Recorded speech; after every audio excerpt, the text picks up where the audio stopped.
Welcome to Pitch Your Startup, presented by Innovate. And this is your host, Bob Shami. We're delighted to have our guest, Nick Lewis, who is the Chief Executive Officer, CEO of Athletic AOSports, which is AOS. Am I right? Yes, AOSports. AOSports, an amazing startup. He's going to tell us all about it.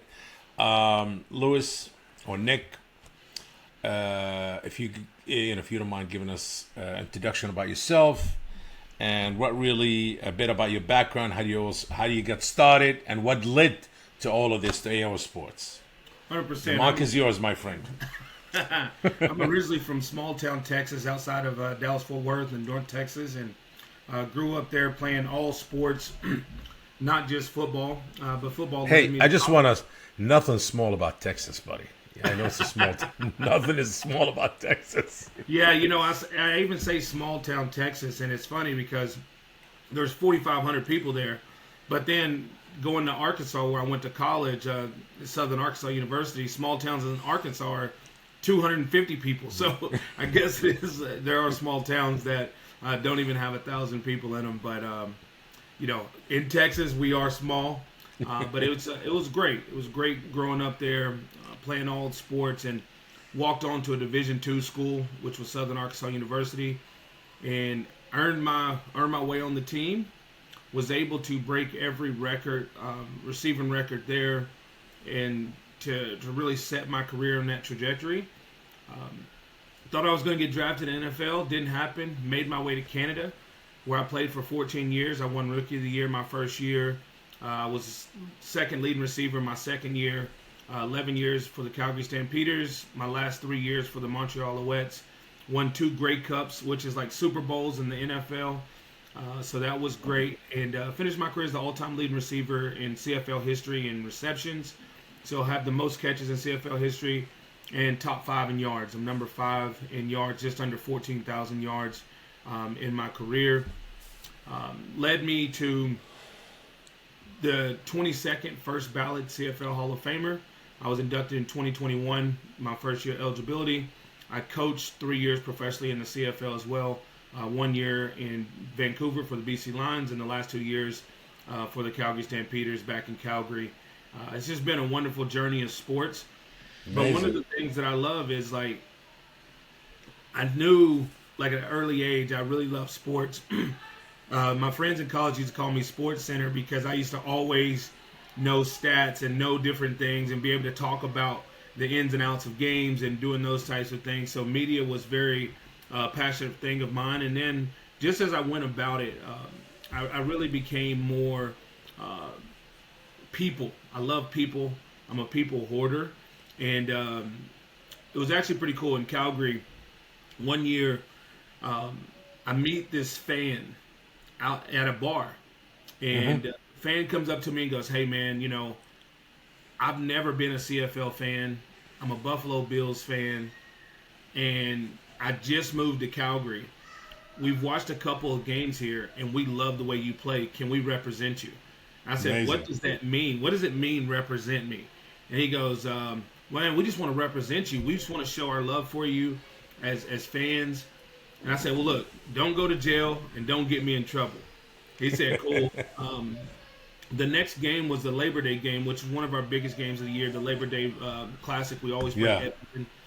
And I come out there, in that section, they have this sign on the front that says Nick Lewis Nation. It's a huge sign.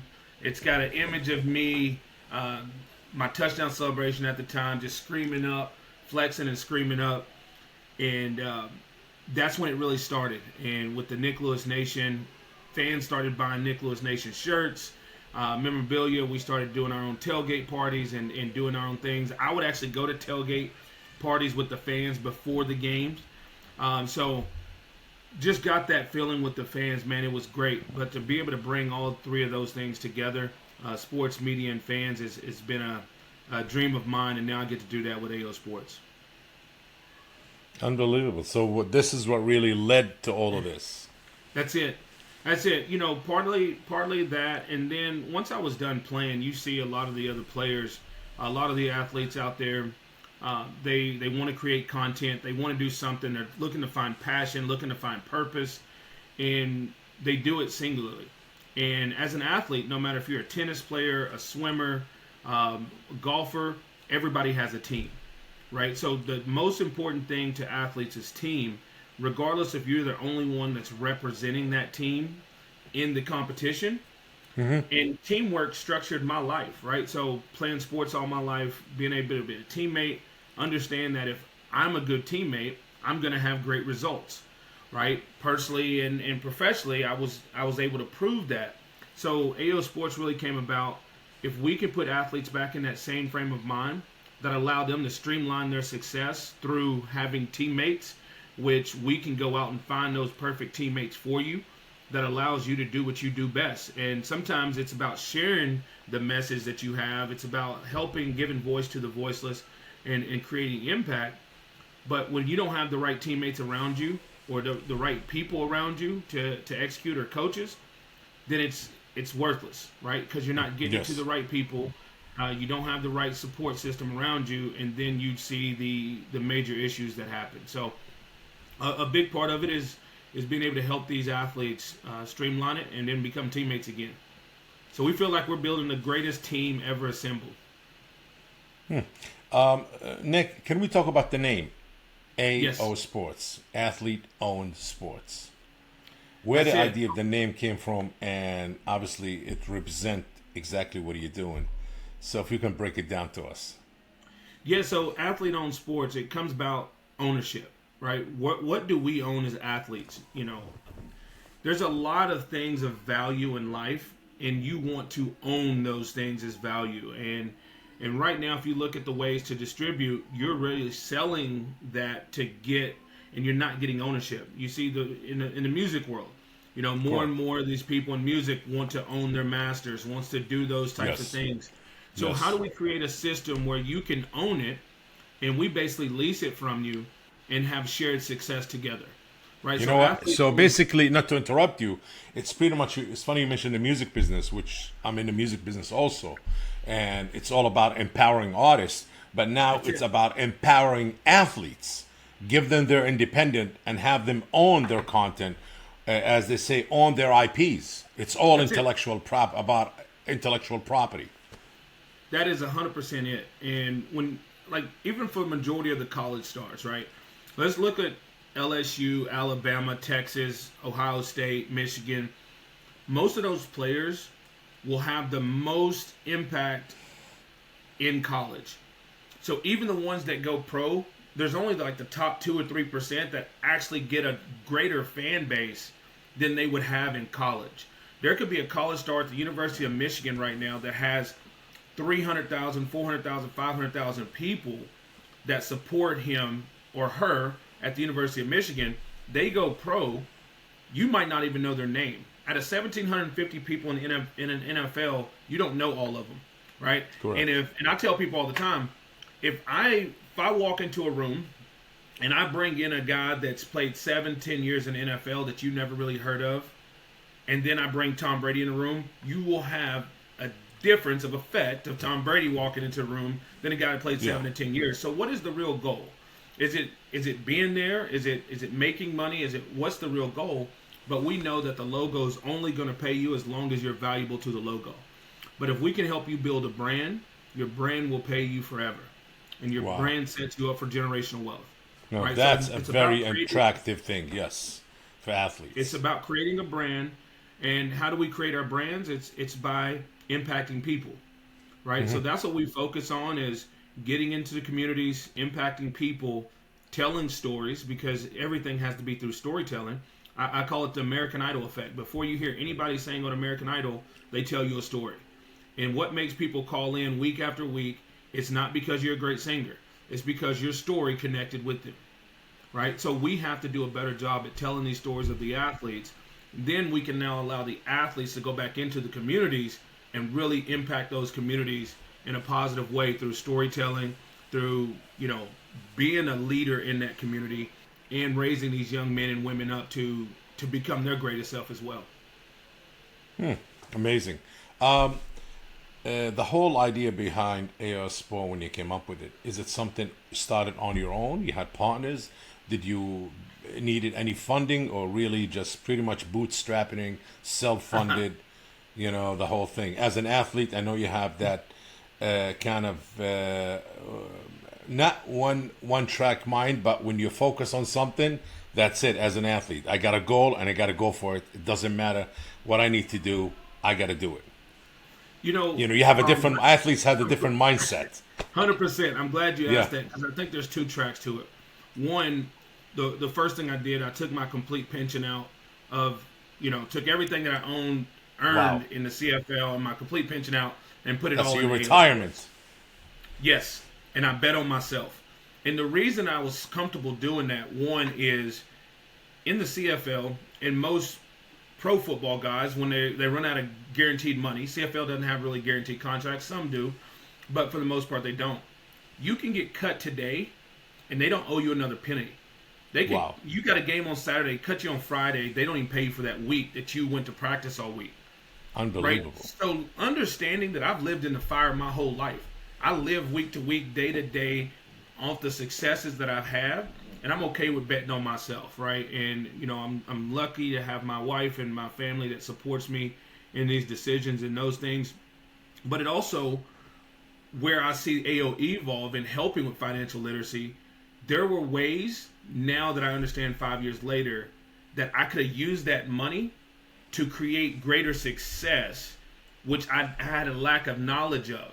Right, I've learned a lot, and sometimes in life we learn expensive lessons. Sometimes in life, but I've been able to prove why AO Sports should exist through my own story and my own life. Because if I'd have had financial literacy people around me, like teammates and coaches that could have coached me through how to utilize those funds, I didn't just go crazy with them. I didn't spend them recklessly, but I could have created even more capital with the capital that I had that ultimately led to the success of AO. Instead, I just used the money that I had to start building the platform out and start making those decisions. I pitched my team. I have a full executive team. My chief content officer, he's a second-generation broadcaster for over 35 years, owns his own media and technology company over 24 years, and they do over 150 live events a year. That's streamed on CBS, TSN, wow, ESPN. They do hockey, boxing, MMA, soccer, football, basketball. So they do the gambit, baseball. I have a great executive team around me. I have great advisors around me as well. So we've built this thing out, and now we're excited about the opportunity to launch. How many partners do you have? Or you have a... So as far as ownership in the company, I'm 99.4% owner of the company. So 99.4. I've owned everything. Who has the 0.6% of the company? So we went with a company called Kiwi Tech to help us build our platform out, and they do a percentage split on the value of what it costs to build the platform, and half is in equity and half is in cash. Interesting. Okay. Right. So that's the way we got started with the platform. They have to give you a valuation. They very rarely give over a $6 to $10 million valuation. We were able to secure a $25 million valuation with them, which dictated that 0.6% due to the work that needed to be done. And at the time, we only had 25 athletes signed. Now we have over 109 different countries. And so how much money you raised from that 0.6%? What was that? How much did you raise on your initial evaluation with them? So we've been self-funding everything. We just got into the raising of funds to get us to the next level now. So this is your first round of funding right now. This is our first round of funding. Then got it. And the other company pretty much help you build the platform in exchange of equity. Got it. Amazing. So very clever move.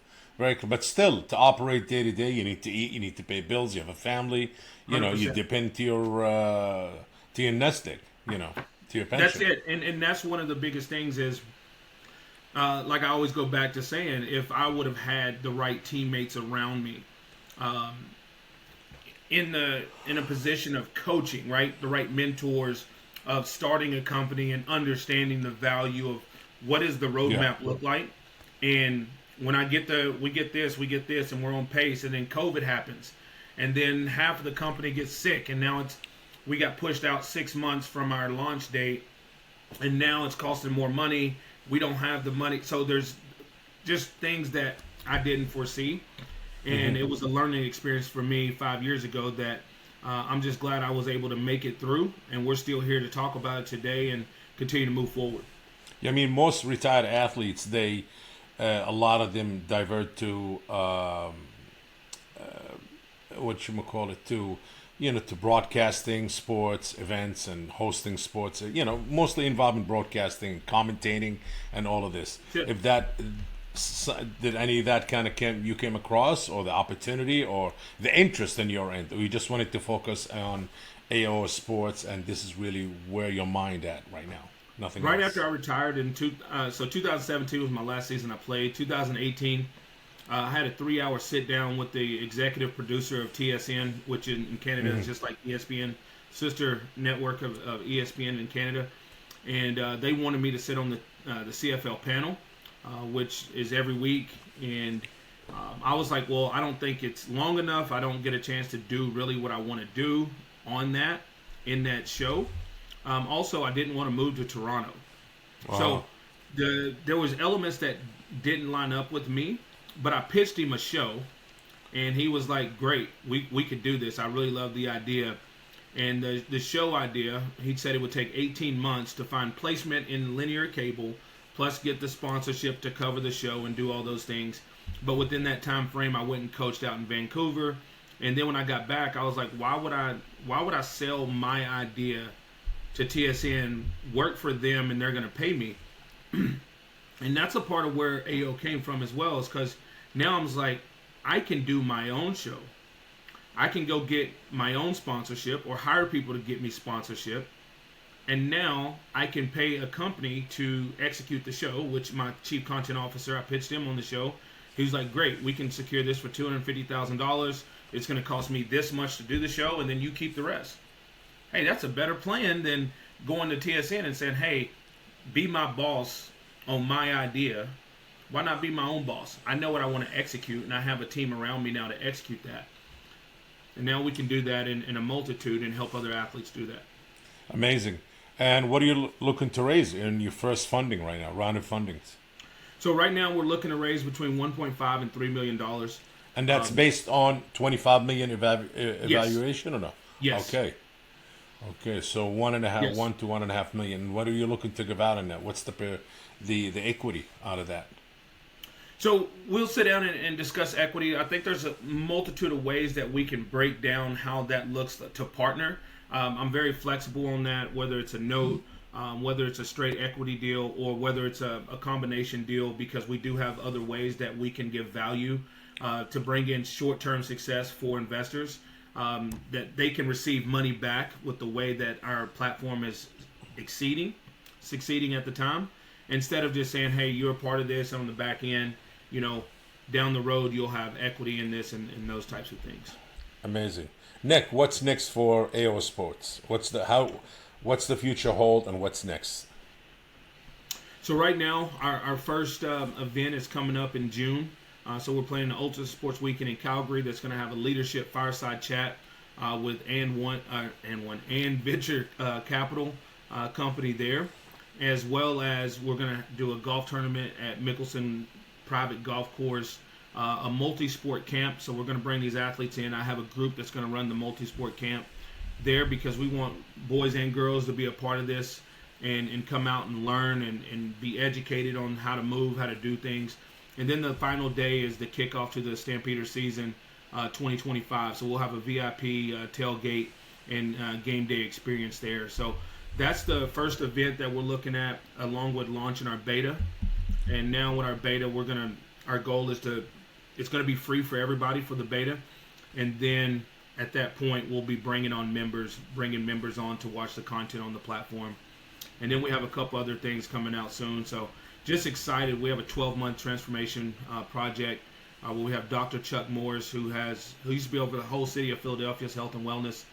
He runs Midtown Biohack, and he has his own studio on Madison Ave in New York, working with NFL alumni. He's a part of the NFL Alumni Association and works with C-suite executives as well, right? And basically, it's overall health, not just weight loss goals, but overall health, gray matter, doing things that you can really capture your life back. Athletes are mentally and physically built different, especially certified athletes like yourself who that was his day-to-day job, being an athlete, being in sports and winning. So what's your advice for upcoming new athletes and for entrepreneurs also who want to get into the entrepreneurship arena? They have great ideas, whether it's sports driven or something else. But let's take your take on upcoming athletes, and then your advice on entrepreneurs or for entrepreneurs. For athletes, it's a part of understanding. One, I look at athletes like cars. You have to have a base engine, right? For the car, every car has to have an engine. No matter how great you think you are, your engine has to be a base engine. It has to be fast enough to enter the race. And then once you get an engine that enters the race, everything else is structure, right? Like everything else is structure. That's pretty much straightforward. Very blunt. It. Yeah. I used to tell my receivers when I coached them, I said, look, we're the engine of the team. And as the engine of the team, the engine of the car does not worry if the door handle opens. It doesn't worry if the windows roll down or the AC works. Like, your job is your job. And if you empower yourself to go out and make it happen, don't worry about all the other circumstances that you can't affect. But there's a lot of great athletes out there right now that will never play pro sports or won't play pro sports for long because they don't fit in structure. And pro football and pro sports is structure, right? You hear a lot of Draymond Green talks to his kids about it. Bradley Beal. If you think you're going to walk into an NBA team and just score 25 a game, it's not going to happen. If you think you're going to show up to a professional football team and catch 6 passes and go for 100 yards a week, it's not going to happen, right? My job as a receiver coach is not to put the best 5 receivers on the field.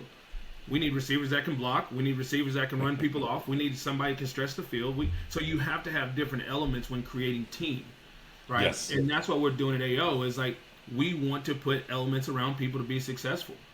If you just put 5 receivers out there that can all make plays, who's blocking? Who's running off? Who's not going to be selfish? So you have to understand your value and how do you fit, right? And the athlete that can fit in the most puzzles will create the most value for himself or herself. Amazing. Your advice for entrepreneurs? Pretty much same thing. One is get knowledge, because in this world as an athlete, I speak such a different language to investors and to people that's had exits, that's built companies, that have worked with people in Fortune 500 companies. And when I sit down with them and I don't speak the same language, I feel like there's always a disconnect.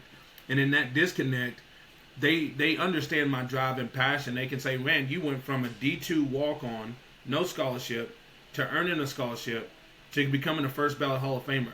So the work ethic's there. But now what else? How do you bridge the gap? So as an athlete, it's hard to trust because so many people want to use you and utilize your networks and have you because you're a value add in their company. But when building your own company, there's not that many people out there that really want to help you without seeing great value for what they're going to be benefiting it for. So you got to find a trusted network. But if you can find somebody that's been in that world that can execute deals and do those things, it will cut down a lot of your time. Amazing. Good advice. Quick question. As an athlete, I know waking up every day wasn't an option. Training every day wasn't an option. Winning wasn't an option. Being motivated wasn't an option. Having the right mindset, being focused wasn't an option. How did you motivate yourself every day to wake up and just say, you know what, it doesn't matter. The job has to get done. And I know there's lots of days that you don't want to get up. You don't want to work out. You don't want to train. You don't want to play. You don't feel like just whatever. What was Early the in my key career, the key element that really kept you waking up every day as an athlete? Like that's the mindset of an athlete, you know. What 100%. was yes, where you didn't feel good, you're sick, you're tired, you're sore, whatever it is, you know. We're humans. Nobody's perfect. Fear. Fear of not being good enough. Fear of not being able to meet the moment when the moment arrived. That's the biggest thing. It's all about fear. I lived most of my career with the fear of failure, fear to not win a game, and understanding like I didn't have fun the first until I broke my leg. I had 9 straight 1,000-yard seasons. I was on pace to get my 10th that year. I broke my leg, and that released a lot of the fear. And even though I wasn't as good when I came back those next 4 years, I had more fun. And those first 10 years was about fear, like reaching that standard, keeping that standard, raising that standard. So there was a fear every day that I knew when I woke up, I needed it. And also the lifestyle that it had created for me, I didn't want to lose. Right? So fear, And what kept you going? fear is what kept me Amazing. going. Wow. Fear is what kept So me you going. turned it. You turned it 100%. to being better. You turned fear to being better.